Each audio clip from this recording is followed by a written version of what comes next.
नमस्कार. यवत पोलीस स्टेशनच्या हद्दीमध्ये केडगाव नावाची जागा, त्या भागात असणारे एक सेल्फ क्लेम्ड डॉक्टर कम टेक्निशियन याचा एक व्हिडिओ व्हायरल झाला होता आणि त्या व्हिडिओ वेगवेगळे सोशल मेसेजिंग ग्रुप्सवर गेल्याने त्याची नोंद पोलीस खात्याने आणि त्याच्याबरोबर वैद्यकीय खात्याने सुद्धा घेतली. मग वैद्यकीय खात्याचे प्रतिनिधी डॉक्टर यांची फिर्यादवर PCPNDT ॲक्ट 1994 प्रमाणे त्याचे कलम 6(ब), 6(क), 18, 23 आणि 25 आणि त्याच्याबरोबर भारतीय न्याय संहिताची कलम 91 प्रमाणे गुन्हा दाखल करण्यात आला. यामध्ये असलेला आरोपी अण्णासाहेब आप्पागिरी, वय 43 वर्ष, तात्पुरता राहणार केडगाव, मूळ पारनेर, अहिल्यानगर. हा आरोपी सोनोग्राफी करणारी एक मशीनचा वापर करून गावी गावी जाऊन लैंगिक निर्धारण हे करत होता आणि त्याच्यानंतर जर गर्ल चाइल्ड असेल त्यासाठी फिमेल फर्टिसाइडची प्रोसेससाठी तो पुढे काही डॉक्टर्सकडे, क्लिनिककडे त्यांना पाठवत होता. तर या गुन्ह्यात सदरचा आरोपी अण्णासाहेब आप्पागिरी यांना अटक करण्यात आली आणि त्याच्याकडून तपासादरम्यान मिळालेली माहितीनुसार त्याचे एक सहकारी डॉक्टर अतुल जाधव त्यांना सुद्धा अटक करण्यात आली. यांचा वाघोलीमध्ये क्लिनिक होता आणि ह्याच्याकडून सोनोग्राफी झाल्यानंतर फिमेल फर्टिसाइड करण्यासाठी तो डॉक्टर अतुल जाधवकडे पाठवत होता. सदरच्या गुन्ह्याचा तपास चालू असताना अधिक माहिती गोपनीय व तांत्रिक यंत्रणेचा वापर करून काढल्यानंतर अजून काही क्लिनिक व डॉक्टरचे नाव आमच्या समोर आले. त्याचा कुठपर्यंत काय रोल आहे याबाबत सबळ पुरावे गोळा करण्यासाठी तपास सध्या चालू आहे. थँक्यू.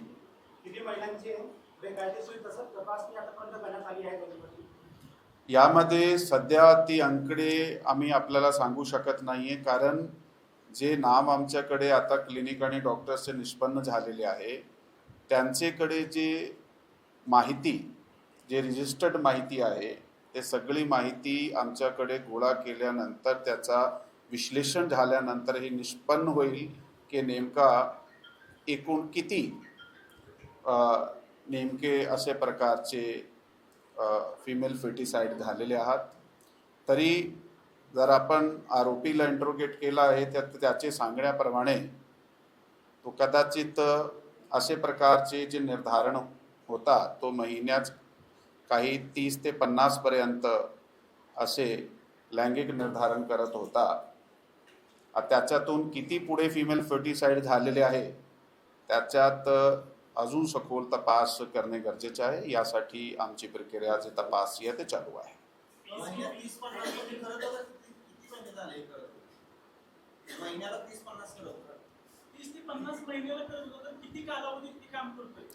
आता जर पाहिला त्याचा तर जे आमच्याकडे आतापर्यंतची माहिती समोर आलेली आहे ते काही वर्ष झाले आहे. काही 3-4 वर्षापासून हा काम त्यांनी चालू केला होता. परंतु त्याच्यात कोणत्या वर्षी किती झालेला आहे आता ती रेकॉर्ड आपल्या समोर आल्यानंतर आणि त्याची सखोल तपास केल्यानंतरही आपण आपल्याला काही जे आहे नीट माहिती देऊ शकतो.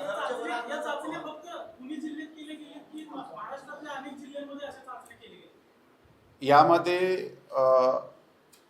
एक दोन अजून जिल्ह्यामध्ये त्याचा असा काम, कारण त्याच्या संपर्कात काही क्लिनिक आणि डॉक्टर असण्याची शक्यता आहे, त्या दिशेने सुद्धा ते पास चालू आहे. त्याच्यात जसं मी आपल्याला सांगितलं आहे की डॉक्युमेंटेड माहिती त्यावेळी आपल्या समोर आली तर ती आकडा आपल्याला सांगण्यात येईल. सर, त्याच्यामध्ये इव्हॅल्युएशनची काय मेहरबानी आहे का त्या डॉक्टरवर?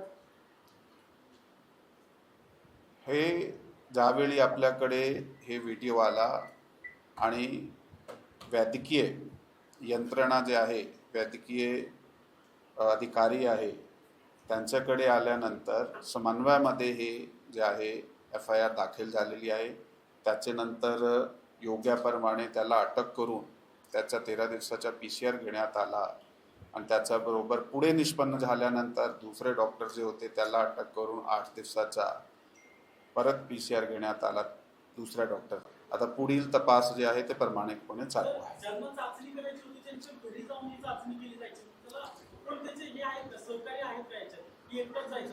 ह्याच्यात वर्ड ऑफ माउथ जसा एकाने दुसऱ्याला सांगितला, गावी गावी तिसऱ्याने सांगितला, थोडा गोपनीय पद्धतीने, परंतु वर्ड ऑफ माउथने हे माहिती पुढे त्याचे क्लायंटलकडे जात होती.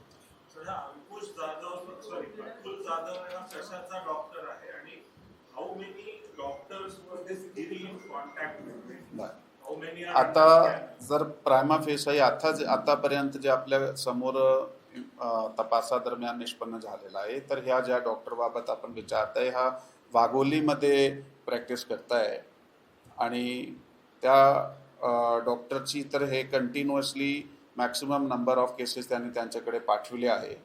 त्याशिवाय अजून जे आम्ही 2 ते 3 डॉक्टर आहे जे आम्हाला त्याबाबत सविस्तर इन्फॉर्मेशन भेटलेली आहे. अजून तो काही 8-10 डॉक्टर्सचे, तो एकूण मिळून 12-15 डॉक्टर्सचे तो कॉन्टॅक्टमध्ये होता, पण त्यातून किती लोक नेमके आहे ते डॉक्युमेंटेड माहितीप्रमाणे आमचा तपास सध्या चालू आहे. त्याबाबत निष्पन्न झाल्यानंतर आपल्याला अधिक माहिती देण्यात येईल. 12 ते 15च्या तो कॉन्टॅक्टमध्ये होता. As of now we can say this. हा, आपण हे सांगू शकतो.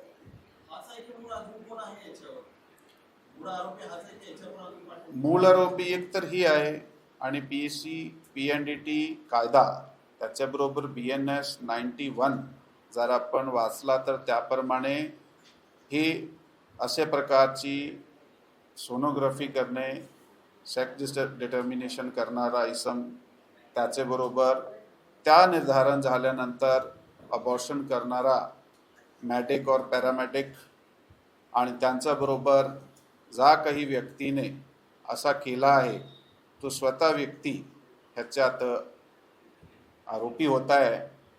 आता त्याचा डेटा काढल्यानंतर आपल्याला सविस्तर निष्पन्न होईल नेमके किती लोक ह्याच्यात इन्व्हॉल्ड आहेत.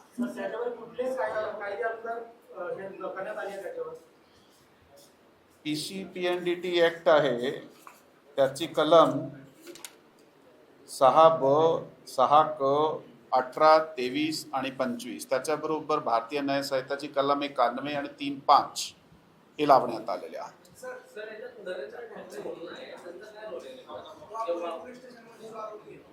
हो, यांच्यात सुद्धा त्याचा कॉन्टॅक्ट आहे, कारण जे डॉक्टरचं आपण नाव विचारलं आहे त्यांच्याकडूनही ह्याने मशीन जे आहे ते आणली होती. जे सोनोग्राफी करणारी मशीन आहे ते त्यांनी नरेंद्र ठाकरे जो केशनंद वाघोलीचं राहणारा डॉक्टर आहे त्याच्याकडून हे मशीन आणली होती.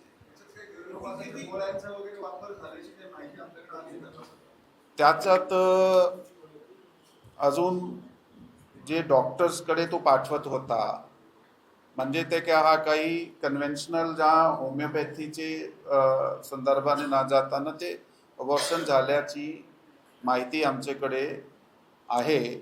तरीसुद्धा जे आपला प्रश्न आहे ज्या दिशेने आम्ही तपास करीत आहोत त्यासाठी सखोल माहिती आपल्याकडे नाही आहे सध्या.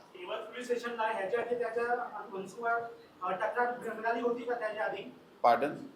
पोलीस स्टेशनला ह्याच्या आधी तक्रार मिळाली होती का त्या डॉक्टरच्या संदर्भात किंवा त्या घरगुती ते करत होतो त्याच्याबद्दल काही तक्रार भेटली होती का त्याच्या आधी? याबाबत ही जी तक्रार आली होती हीच तक्रारवर गुन्हा दाखल झालेला आहे. त्याची अगोदर जर अशी काही तक्रार आली असेल आणि त्याच्यावर काही कारवाई झाली नाही त्याची आम्ही खात्री करू. सर अजून किती हॉस्पिटल या किती कुटुंबात समोर आले आणि एकूण मशीन किती सर देशात? सध्या एक मशीन आपल्याकडे जप्त आहे.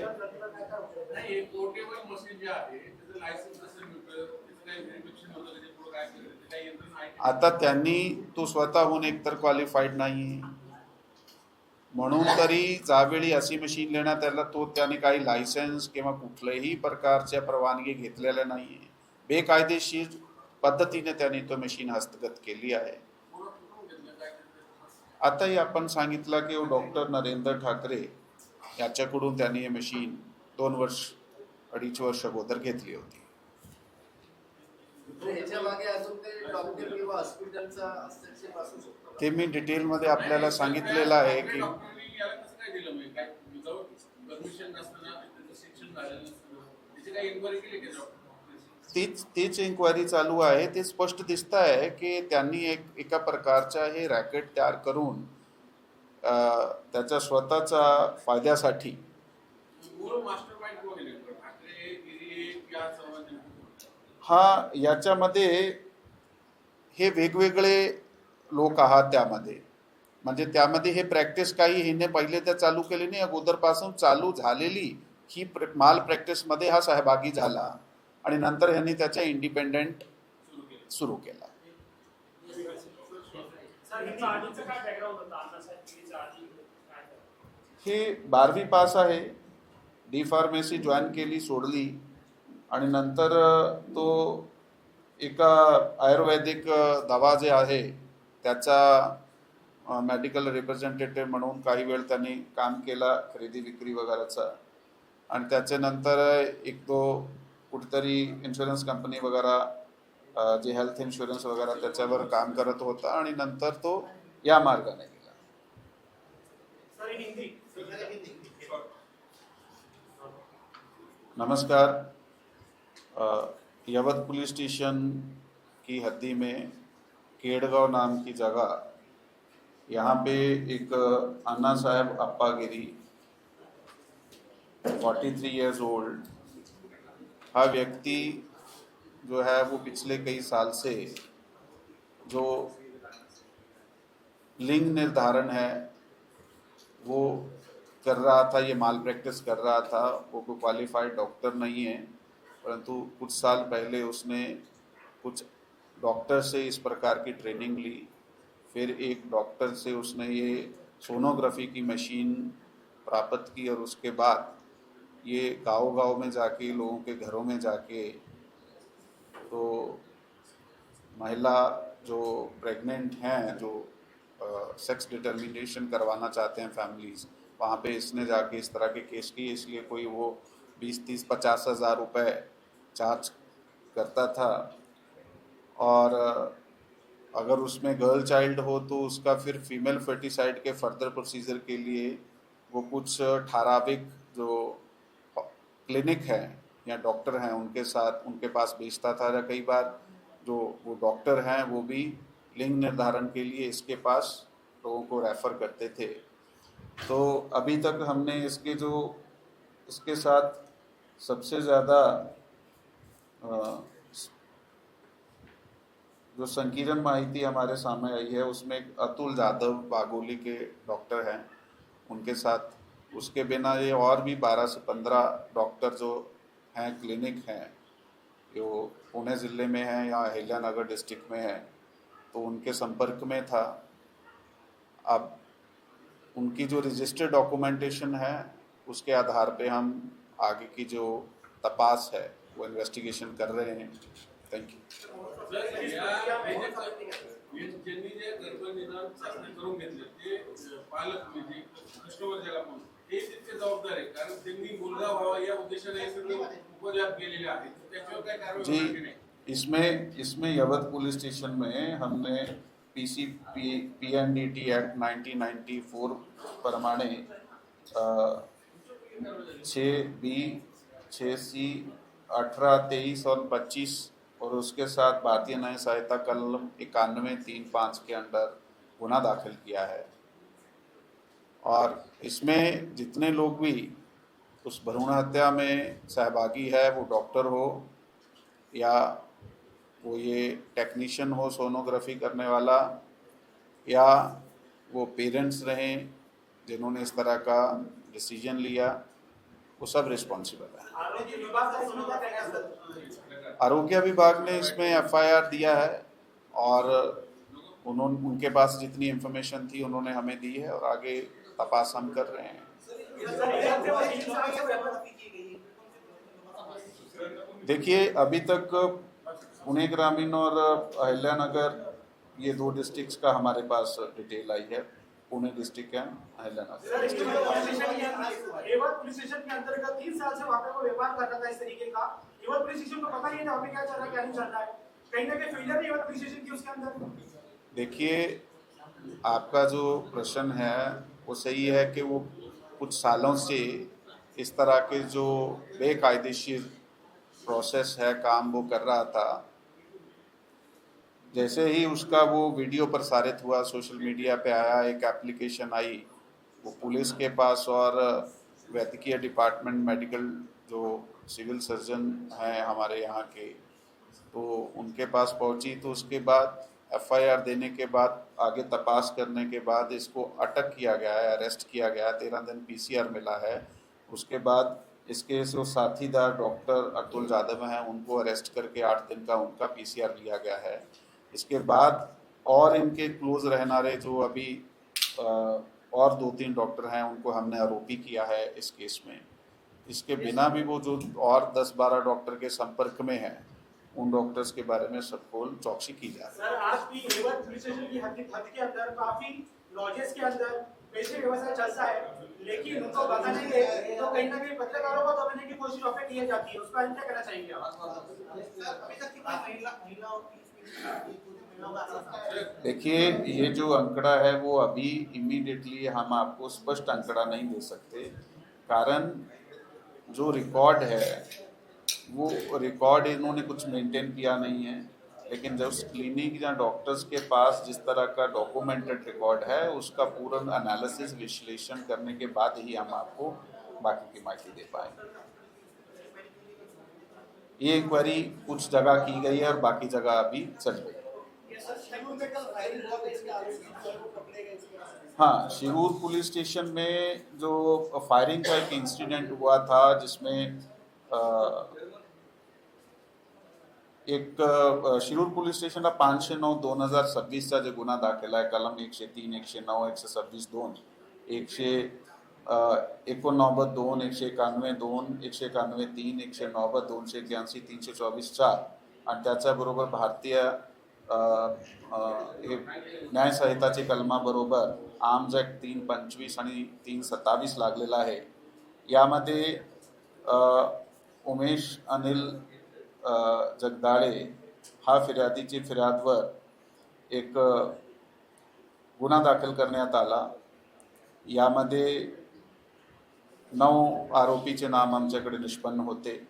त्या 9 आरोपीमधून 6 आरोपीला सध्यापर्यंत अटक करण्यात आलेली आहे आणि उर्वरित जे आरोपी आहेत त्याच्यासाठी आमची जे टीम्स आहात ते फील्डमध्ये कार्यरत आहात।